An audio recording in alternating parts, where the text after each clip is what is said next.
Дали обвинителството ќе побара автентично толкување од собранието за законот за СЈО? Државниот обвинител Љубомир Јовески го свикал за утре стручниот колегиум. Во проширен состав обвинителите ќе подготвуваат одговори на барањата на кривичниот суд, а поврзани со мислењето на Врховниот, кој ги оспори истрагите на СЈО. Воедно, тема на стручниот колегиум ќе биде на тамошното постапување по предмети поврзани и кои произлегуваат од незаконското следење на комуникациите.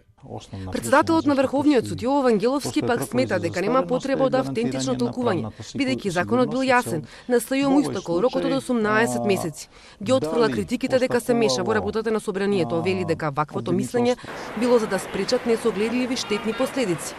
Ако СЈО продолжи да води предмети надвор од рокови, Врховен ќе ги укине. Тоа е задолжително. Началното правно мислење е задолжително за советите на Врховниот суд и логичен редослед на размислувањата е дека доколку е тоа и понатамо пракса на постапување, дека ќе следува една таква одлука. Вангеловски смета дека постапките на СЈО можат да ги продолжат обвинителите од редовните обвинителства.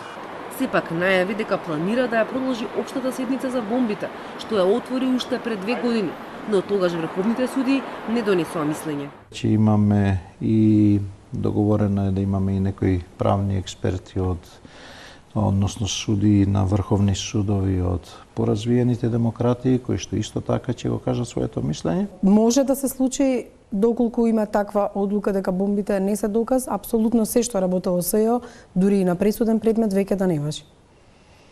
Тоа е затоа што ќе се жалат по аналогија на Врховен суд и ќе падне. Ако ќе биде, ќе видиме кога ќе биде и ако биде. Дали кривичен ќе го почитува мислењето на Врховен ќе се знае наскоро, откако ќе одлучат по барањата на одбраната за укинување на куќните притвори во Империја и мерките на предпазливост во предметот Поштенска банка.